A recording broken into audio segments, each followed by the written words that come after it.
besides her mother figure. But it's not really clear if it's not really as, but it doesn't look like she's a hostage. She looks like she's just living with Wade. Oh, and it was about the guns and weapons and ammunition he keeps.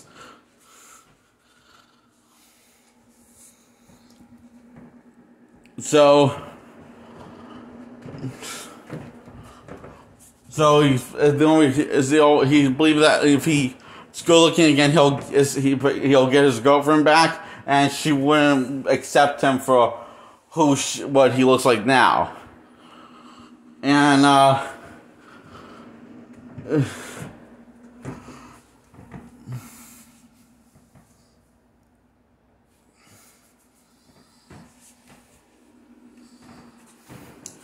fortunately, he hasn't seen his girlfriend in years. But he's been stalking her, keeping tabs on her where she works, and he has to go confront her before Francis does. And this is when Francis gets messed up away by his ex-girlfriend. So then she's like, when Francis reveals Wade's alive and that he's like a little cockroach, he just won't die. Francis says, but so he's basically using her as bait, so he can kill Wade. And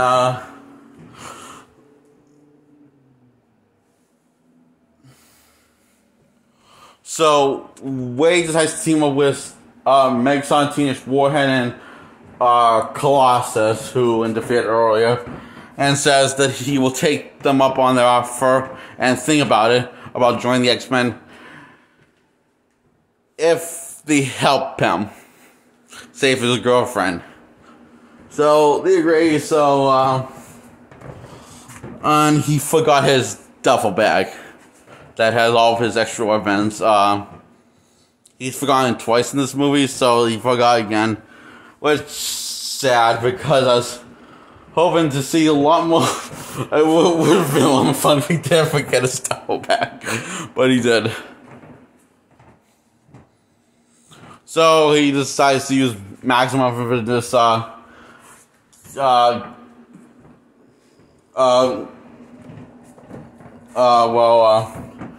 a bunch of people except for his friend, who he just knocks out cold and moves probably to safety.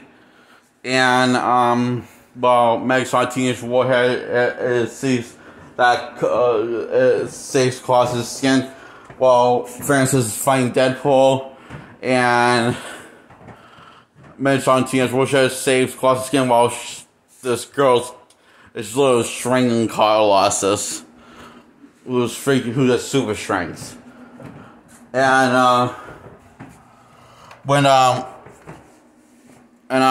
Francis sticks this giant metal thing through Wade's skull, and he tells his girlfriend that he loves her and his own charming mannerism.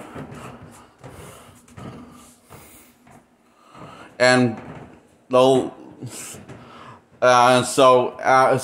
she sees that Francis got his girl and about to her, so he decides to suck him and pull the metal thing right back out of his skull. And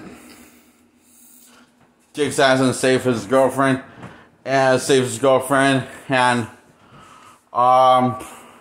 Francis not dead. He gets the drop on Deadpool. And Francis says lie about fixing Wade's face, and he thinks Wade won't kill him, and clearly he doesn't know him. So Wade hesitates when Colossus says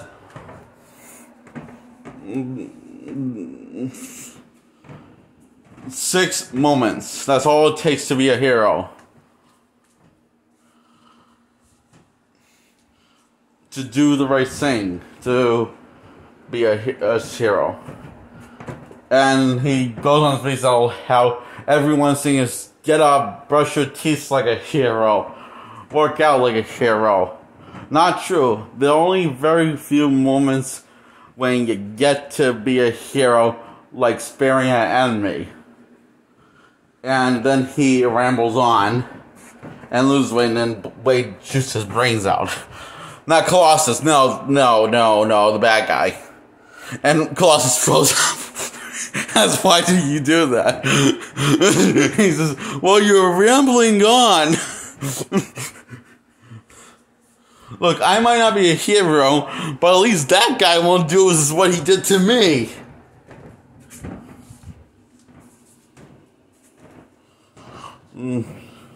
Not everybody's born to he says, not everyone's born to wear yellow spandex.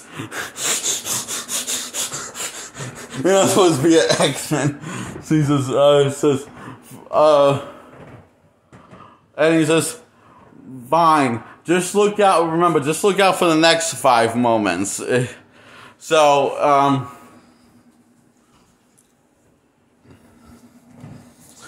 which ties into Deadpool 2.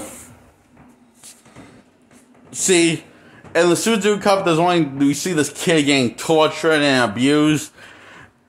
But that's edited out. Yeah, it's kind of a disturbing thing, so, but I don't see why they would edit it out if it's rated R. So yeah.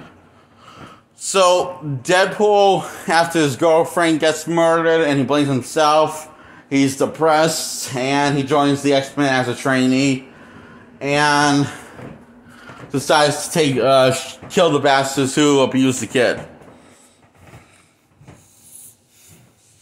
And take this, and he sees this as one of those 4 or 5 moments. And he admits to ejaculating into a soap dispenser that Colossus washed his hands with.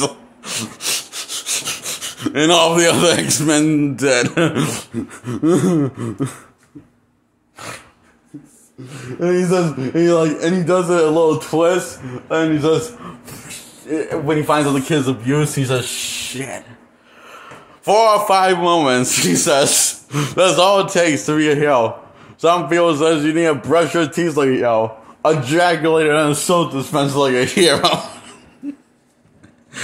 Check off. And sperm goes to the soap dispenser. That's what he Oh, that's funny. So, he says, but being a hero means sometimes doing ugly stuff. So, he decides to just kill a bunch of dude. And he just goes into the ice box and gets him and the kid get the call, which takes away their mutant powers.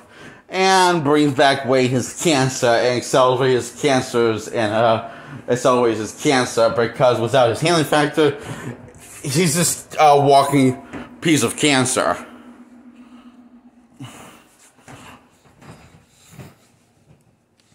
This is both true in the comics and in the movie, kind of. That's how it also works in the comics. Also, he has cancer, but he has a healing factor that helps it not kill him because he has a healing factor. So, yeah, so Wade's kind of powerless and personally you see him get beat up, see this kid get his ass handed to him in prison for fun, and so does Wade, and he says to the kid, please let me die, please. Because he wants to die because this is funny. He wants to die in peace, and the kid's trying to be how to come talk with the food chain, and he looks like a kid that's whipped, and he's possible chance of die. He has a possible high risk of possible diabetes. What he says. So he makes friends with the Juggernaut. After Wade bails on him and said that she's not trying to help the kid and that he's this annoying brat, and he was saying that stuff just to distract Cable and, you know, get to the grenade and blow up both of them. It doesn't kill both of them, but it blows up half the prison, and they roll down the hill, and he pokes fun at a bunch of pop culture. He makes a bunch of pop culture references, and says that every character has his downfall. For me, it was this. For the people who cast the Human Centipede, it was like their downfall was when they sign on to that movie. So he realized that he has to be selfless, so he puts together a team called X-Force, and they all except the one without any powers, who's this very lucky and thinks has a power, who has a mutant power in the comics, doesn't have a mutant power, and who is a white girl in the comics, a very, very white, albino white, is not. She's black in the movie. And instead of her circle mark around her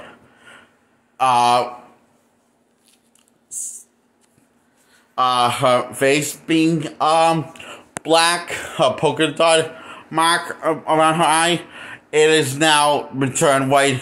And instead of straight hair, she has curly hair, because we just gotta acknowledge how color it is from her counterpart, how different she looks from her counterpart, but she is likable. You know, she's literally feels like they dumbed her down tremendously and made her less cool in the comics than she was in the comics. So, and everyone else that they made as cool as the comics, they killed off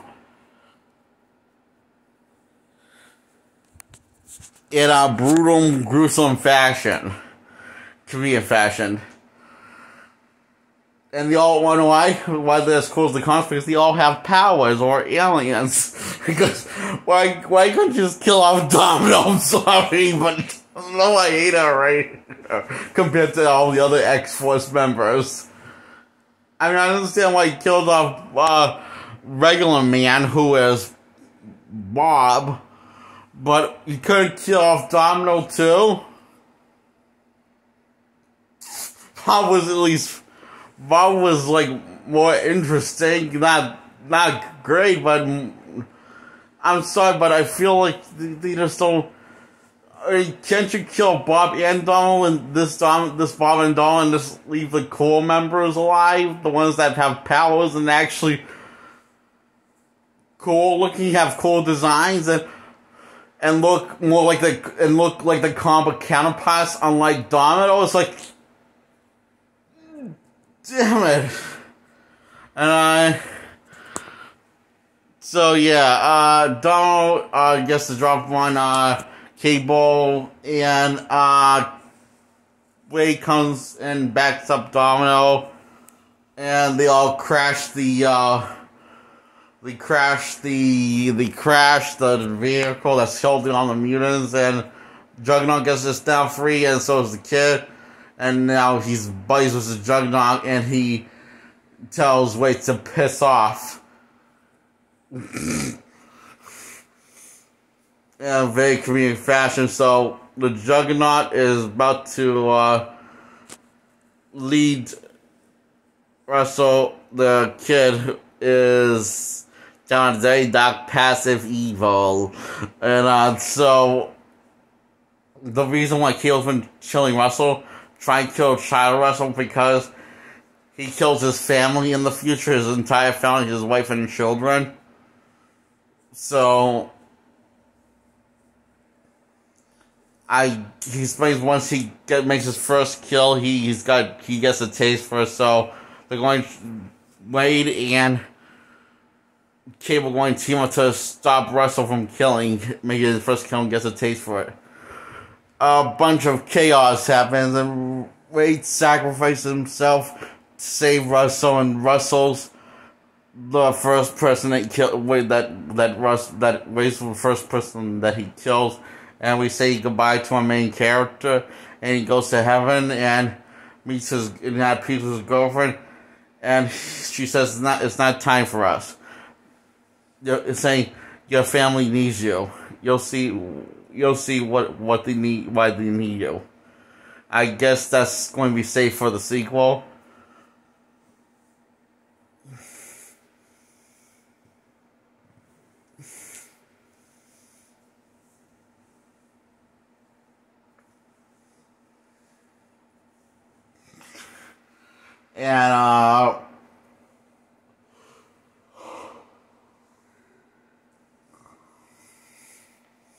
And Russell doesn't kill Wade after Cable wind back the clock and gave him his lucky coin back to save his life and put it in his pocket. And he said he did it for his family and not for, even though he's kind of in denial about doing it for his new buddy Wade. Well, you can see that he really did it for him. And a bunch of comedic slapstick happens, and they all leave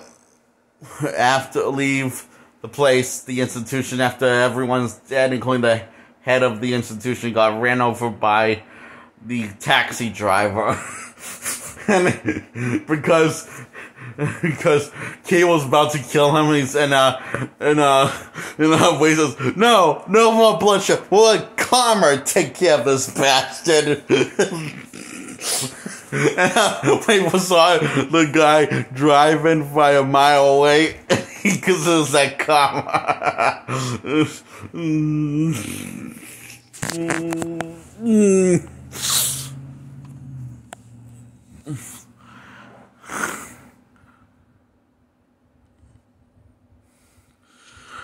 And Colossus makes a joke and works in the F-bomb, and it's funny, like seeing Colossus loosen up more thanks to Wade, and decides to loosen up enough to fight dirty against the bad guys.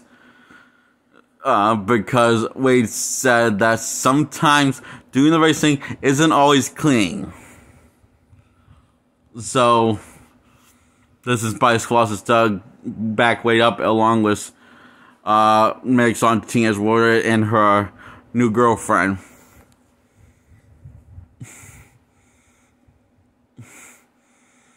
And then the right off and then the walk away from the building, leave, and narrate on Deadpool's monologuing of saying to the audience, see, I told you what this was, a family picture, because it's about family. And he mentions something about splash babies. Well, first Deadpool movie was a love story.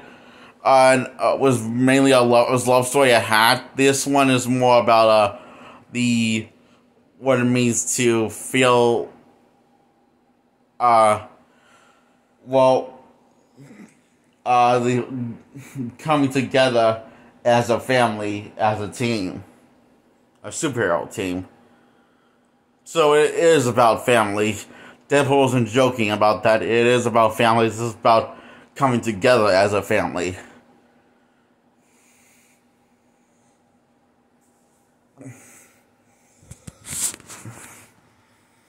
So Deadpool's character arc continues he found a family when he couldn't get a family with Vanessa because she died and gone down.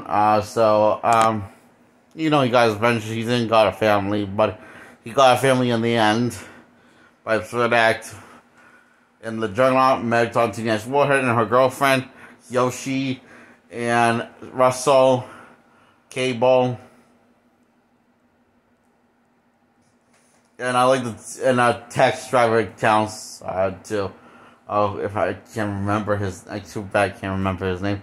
So he I like how he the even reference the Weird Family, like the ones in the Tom Cruise movie when he played a vampire, when he actually called away his Tom Cruise and the taxi driver is Wade's Kristen Dunst. And he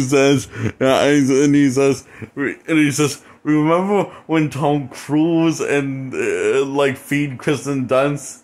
And she said, I want more. That reminds me of you and me, Wade.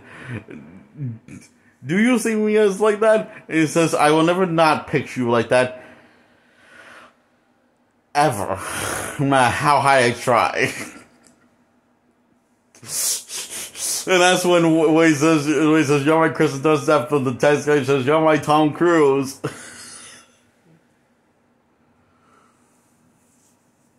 And he wanted to become a contract. His character wanted to become a contract killer. And begins in Deadpool 2. And he finally kills someone, which was head of that institution by running over with a taxi cab. So his first kill, he got it for taste of blood and he liked it.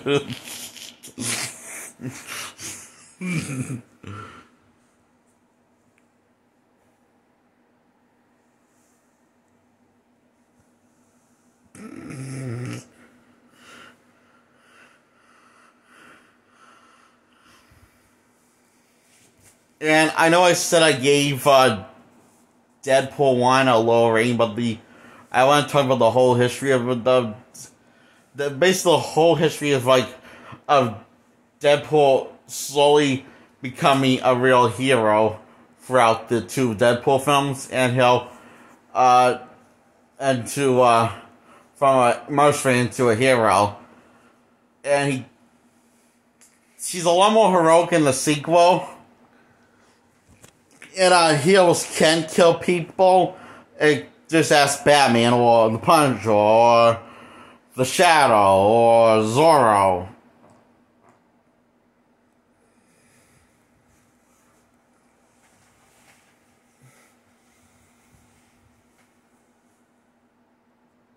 Or the Avengers. Like Black Widow, for example, or Hulk.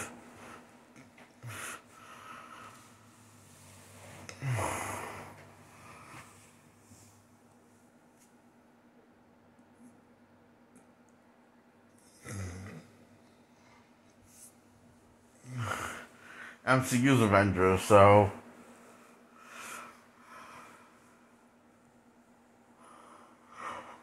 And I really hate this girl that says that Wade's not a hero, Deadpool's not a hero because he kills.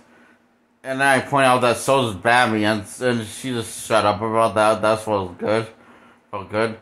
Anyway, I never see her anymore after that because I couldn't stand her.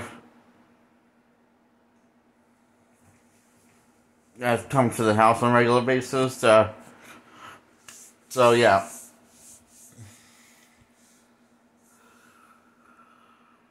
And anyway, I give Deadpool 1 a 10 out of 10 and Deadpool 2 a 10 out of 10. Deadpool Super Duper Cut, I give it a 10 out of 10. And I give I give it a 10 out of 10 to Once Upon Deadpool because I know I really enjoyed that. All these enjoyed that one. My least favorite Deadpool movie is Once Upon Deadpool, and it's tied between my favorite Deadpool movie is tied between the latest, the three others, between Deadpool 1 and Deadpool 2 and Deadpool's the Super Duper Cut. So yeah, it's a tie between all three of them. For now.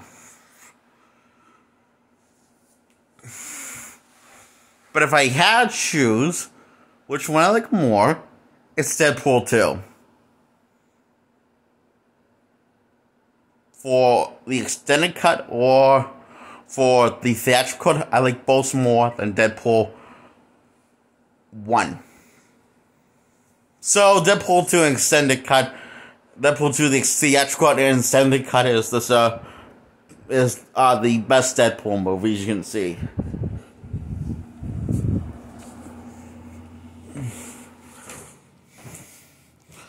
And that's my review on all 4 Deadpool movies.